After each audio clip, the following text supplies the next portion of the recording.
Mrs. Judy Arnet.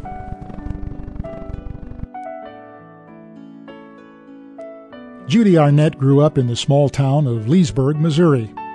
After graduating high school, she reluctantly left home to go to Southeast. But she soon found a good reason to be in Cape.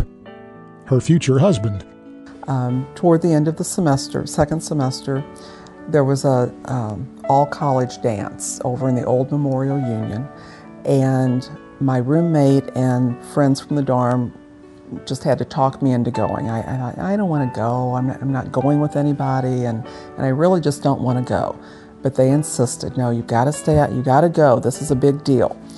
And it was kind of the same thing with Bill. He at the last minute decided he'd go to this dance, and we just kind of saw each other across the room, and he came over and asked me to dance, and we danced all evening, and that was the start of what has become 38 years of marriage. After leaving Southeast, Arnet spent some time in education and as a seamstress before refining her professional goals. What do you want to do, and what's the best route for getting there?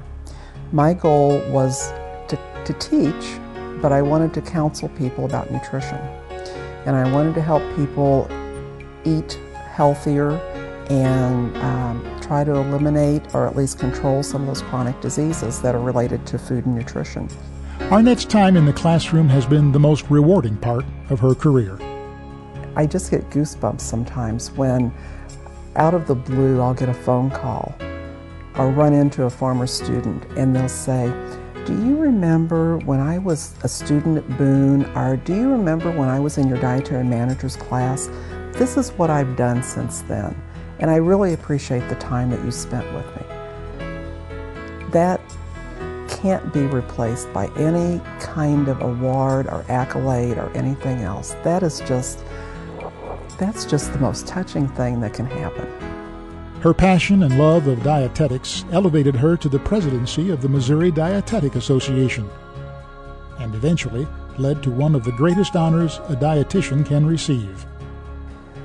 When I was contacted and told that I had been named the Outstanding Dietitian for the state of Missouri in 2006, I couldn't believe it. I don't think you can get anything better than having your peers say, we recognize you for the work you've done for our profession and the work you do every day in your job. There's nothing like it. Arnet knows that it is only through the love and support of her family that she has been able to achieve such great success. As always, I have to thank my husband and my parents, everyone who has helped me in all of the careers that I've been through. I really could not have done any of it without their help and support. Ladies and gentlemen, Mrs. Judy Arnet.